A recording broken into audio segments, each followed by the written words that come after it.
Hello and welcome to lecture number 11. We're going to be discussing trade blocks and trade blocks, and we'll discuss what's the difference between these two words, blocks and blocks. This comes from chapter 12 of your book. I highly recommend reading the chapter prior to watching this lecture. So let's move onward. We see a lot of action up to this point by different governments designed to discriminate and create trade barriers. We're going to talk a little bit about trade blocks now. This is the trade block spelled without a K. So when trade blocks, each member country can import from other member countries freely, or at least with lower tariffs or non-tariff barriers. Then we have trade blocks with a CKS, or we could call these trade embargoes. Some countries discriminate against certain other countries, usually because of a policy dispute. They deny the outflow of goods, services, or assets to a particular country while allowing export to other countries. Discriminate against imports from the targeted country, or block both exports to and imports from the target. So those are trade embargoes, typically not allowing exports or imports in or out. Trade blocks was a group of countries that formed together to at least lessen barriers to trade. So types of economic trade blocks or blocks. There's a free trade area. This is where members remove trade barriers among themselves, but keep their separate national barriers against trade with the outside world. Then there is a customs union. This is where members remove barriers to trade among themselves and adopt a common set of external barriers. A common market is when members allow full freedom of factor flows among themselves in addition to having a customs union. And then economic union. Member countries unify all their economic policies, including monetary and fiscal policies, as well as policies toward trade and factor migration. We'll talk a little bit about the EU, European Union, which is a famous economic union in the world today. So here we have our types, a chart with the type of block, the free trade area, customs union, common market, and economic union, and features of the block. So the first feature is free trade among the members. So regardless of the type, each of these encourages free trade among the members. Common external tariffs in a free trade area, it does not have common external tariffs, but the rest of them do. Free movement of factors of production. That is not true with free trade area or customs union, but is true of common market and an economic union. Harmonization of all economic policies, fiscal, monetary, etc., is an economic union. And we've had a recent experience in the UK where they voted to leave the European Union. And so they've left the EU. Prior to that, there was free movement of factors of production.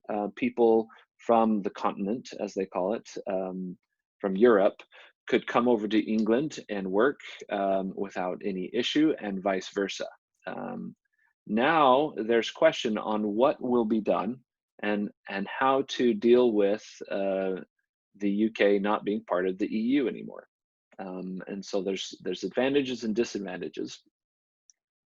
So what's the WTO's, World Trade Organization's, role with trade blocks? So the WTO rules are opposed to trade discrimination in principle.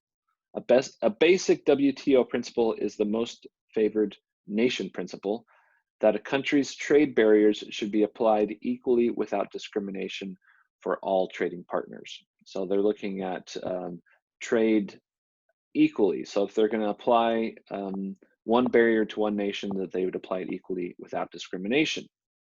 WTO rules permit some deviations from the MFN, the most favored nation, under specific conditions, including for trade blocks. So one of the questions we have is a trade block good or bad?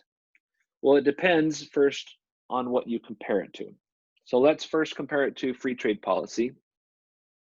Compared to free trade policy, creating new barriers against imports from non-member countries is bad. And we've learned that from previous lectures that barriers typically are bad and harm the total welfare of the world. But beginning with tariff and non-tariff barriers that apply equally regardless of the source country of imports, the gains and losses from removing barriers only between certain member countries will depend on the size of trade creation and trade diversion resulting from the formation of the trading bloc. Basically, what it's talking about is assuming that we're in a world of tariffs and non-tariff barriers, what is the world better off by creating a trade bloc which actually removes those barriers between certain member countries? If those barriers are removed, that means at least a portion of the world has removed barriers, which potentially could be a positive thing, certainly for the trade bloc, but possibly for the world. So to answer the question, is a trade bloc good or bad? There are two opposing views. The first one, forming a customs union or free trade area, an FTA, should be good because it is a move toward free trade. If we start from an equally applied set of trade barriers in each nation, having a group of them remove trade barriers among themselves means lower trade barriers in some average sense. Okay, just what we talked about on the previous slide. The other, forming a free trading bloc, can be bad, starting from equally applied barriers to all international trade because it can artificially distort the pattern of trade. So let's talk about the basic theory of trade blocs. So we're going to discuss trade creation and trade diversion. Trade creation is a source of gains. It occurs when economic integration leads to an increase in the total volume of trade. So with a trade bloc, they've taken down trade barriers. It's going to encourage an increase in economic integration, which would increase the total volume of trade. Total trade increases because consumption of high-cost domestically produced goods in a member country is replaced by imports of these same goods produced at lower cost in some other member country. So we're assuming it's going to be made in some other member country for a lower price, which is good for the trade bloc in general. Lower domestic prices lead to expansion of total consumption of the goods. Okay, so that's trade creation. The theory that it creates economic integration, improves the volume of trade, which brings benefits to the member countries. What about trade diversions? A trade diversion is a source of losses for trade blocs. It occurs whenever there is a shift in product origin from a low-cost non-member exporter to a higher-cost member country producer. So let's say, for instance, with the European Union, let's say they have a trade diversion going on, which before the union, maybe they were receiving cheap goods from someplace else in the world, South America, Asia, someplace. But now that they're part of the trade bloc, they are supposed to use member country products. And as a result, it's a bit higher cost and can harm the trade bloc in general. So since trade creation and trade diversion are both possible outcomes of economic integration, we find ourselves in the world of second best because economic integration is a partial and uneven movement toward global free trade.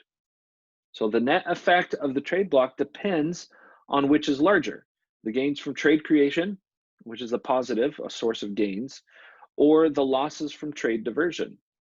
And so it's hard to know right off the bat if trade blocs are good in general. Now let's look at trade diversification versus trade creation in joining a bloc. And so in this scenario, we're looking at the UK and the UK joining the European Union.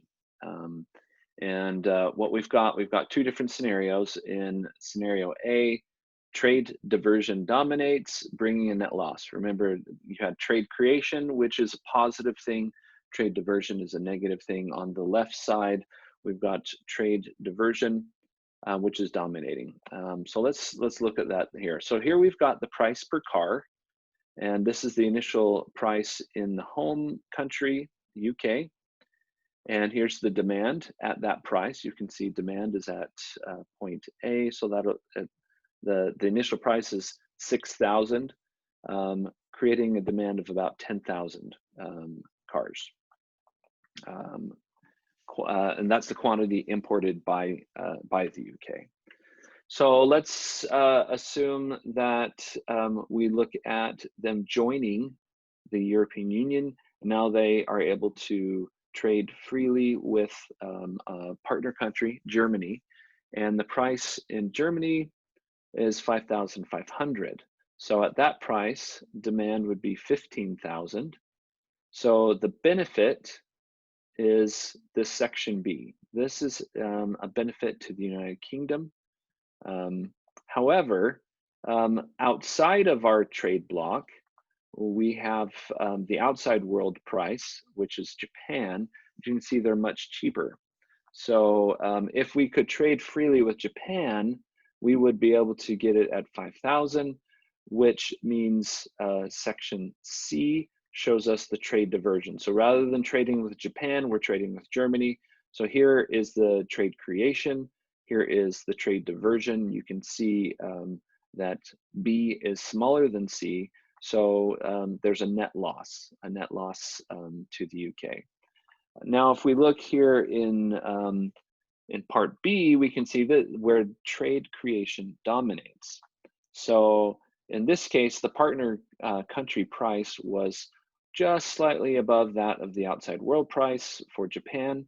And so you can see the gain within the bloc with trading with Germany gives them a much larger B and more imported cars at 19,000. And this section C is very small. So the area of B is much greater than the area of C. And so trade creation is a positive thing in that scenario. So what are some other possible gains from a trade bloc? Increased competition within the bloc can lower prices.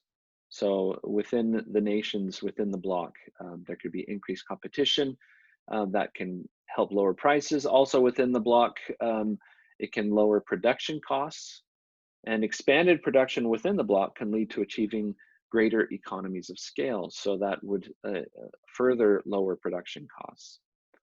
Also, there'd be increased opportunities within the bloc for business investment.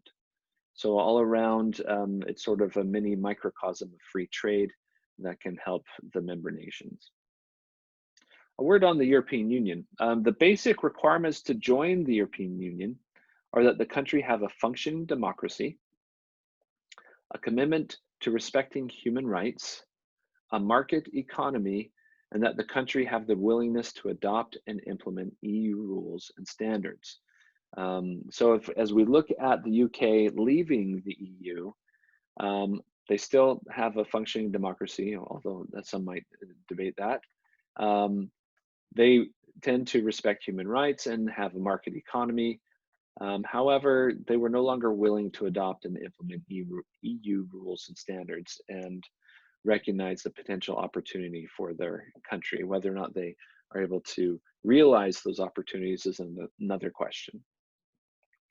Not to be outdone, North America also became a bloc. The formation of the North American Free Trade Area, NAFTA, went through a couple of steps. In 1989, the Canada-US Free Trade Area was created, but then in 1990, the US and Mexico began negotiations on a free trade agreement, and Canada joined them in 1991. So NAFTA, the NAFTA treaty replaced the previous treaty on January 1994. So do we see trade blocs among developing countries? Well, the key change in many developing countries' trade policies since the 1970s has been a shift in philosophy toward an outward pro-trade, or at least pro-export orientation.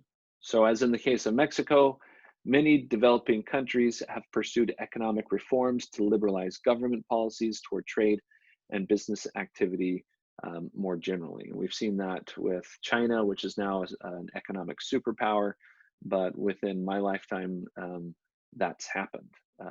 And part of that was because of their policies towards at least pro-export orientation.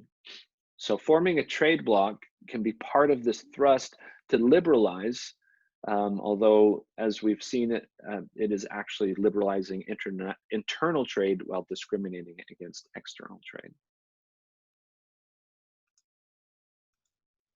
Finally, Mercosur, the Southern Common Market, that's in South America, is the most prominent of the recent developing country trade blocs. So around the world, we're seeing this happen, not just in the EU and North America. Now let's talk about trade embargoes. Up to this point, we've been talking about trade blocs. Now let's talk about trade embargoes, or trade blocs with a CKS, blocking trade. Trade discrimination can be more belligerent, a trade bloc instead of a trade bloc. A nation or group of nations can keep ordinary barriers on its trade with most countries, but insist on making trade with a particular country or countries difficult or impossible. So they're creating an embargo. To wage economic warfare, nations have often imposed economic sanctions or embargoes, which are discriminatory restrictions or bans on economic exchange. The US does this quite a bit with nations such as Iran or North Korea for political reasons, but there can be other reasons as well. This slide shows the effects of an embargo on exports, and we're going to look at a scenario where there's an embargo on Iran. So we've got embargoing countries.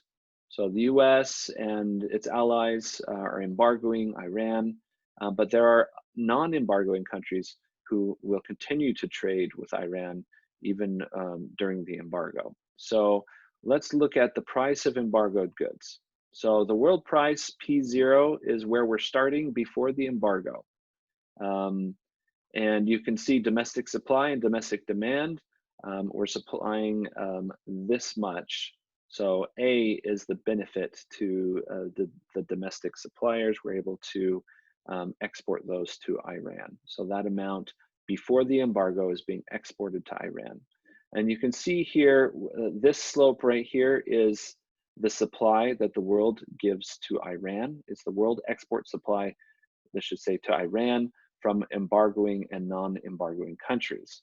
So we've got A plus this SN, which is the export supply to Iran from non-embargoing countries.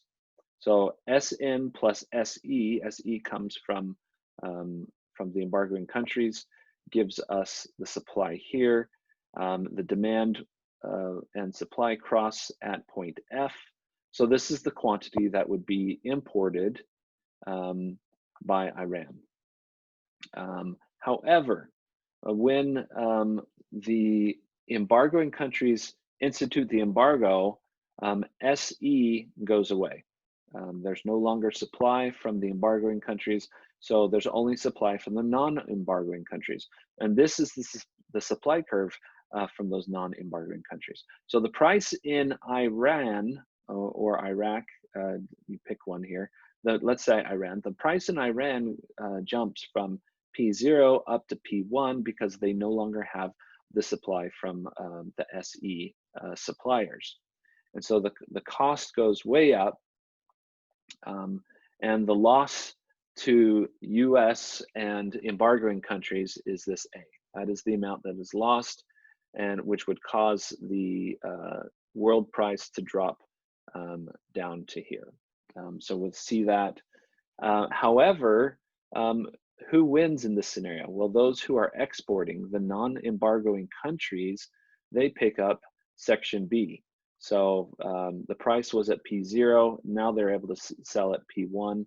So the benefit to the exporting non-embargoing countries picks up section B. So you can see how some win and some lose in this scenario. So political failure of an embargo occurs when the target country's national decision makers have so much stake in the policy that provoked the embargo that they will stick with that policy even if the economic cost to their own nation becomes extreme. And we see that even if the policymaker's own nation is being severely hurt, they'll typically stick with that policy. Such political stubbornness is more likely if the target country is a dictatorship, and the dictatorship would be jeopardized by retreating from the policy that provoked the embargo. In such a case, the dictatorship will refuse to budge even as the economic costs mount. We've seen recently in North Korea some severe economic issues there and shortages all around. The country is hurting significantly as a result of that, and that's because of this dictatorship situation and refusing to budge. What about an economic failure of an embargo? This happens in which the embargo inflicts little damage on the target country, but possibly even greater damage on the imposing country. So those imposing the embargo are harmed much more than those receiving the embargo. That would be considered an economic failure. Embargoes and other economic sanctions apply stronger pressure when the embargoing country or countries have high elasticities and the target countries have low ones. So when is this likely to be true? Let's take a look now at two kinds of economically unsuccessful embargoes. On the left-hand side, we have an embargo that backfires, and on the right-hand side, a virtually irrelevant embargo. So what we have here, again, is the supply before the embargo is the non-embargoing plus the embargoing nation's supply, and the demand at P0 falls right here at point F. So this amount would be supplied or imported in the embargoing nation or embargoed nation prior to the embargo. Once the embargo is put in place, you can see we only are left with the supply from the non-embargoing nation, which would drive the cost up a little bit because of this inelasticity, elasticity. You can see that the shift in price is not a lot. The pain is not felt very much in the embargoed country, but the embargoing countries feel the pain by losing A. And so this backfired, more loss in the embargoing countries than in the target country. We can see something a little different here, where the embargo is virtually irrelevant. And so you can see this is pre-embargo, this is post-embargo with the supply from the non-embargo countries. A is the amount that's lost by the embargoing countries. It's not very much. B is a little bit gained, but in the end, there's not a huge difference in price. And so there's not, it's virtually irrelevant in that situation. So when is a trade embargo more likely to work? Big countries pick on small ones. That's just the way it is. Embargoes have more chance of success if they are sudden and comprehensive when first imposed. So rather than just slowly putting on embargoes, a full and complete, sudden, comprehensive embargo is more successful. Embargoes have more chance of changing a target government's policies when the citizens hurt by the embargo can apply political pressure on the heads of state, such as in a democracy. So it's a lot more successful when the embargo is on a democracy than when it's on a dictatorship. We've talked about trade blocks with a C and trade blocks with a CK, meaning trade embargoes, and the potential for loss and gain depending on the scenario. Hopefully that's been helpful to you. If you have any questions, please feel free to give me a call.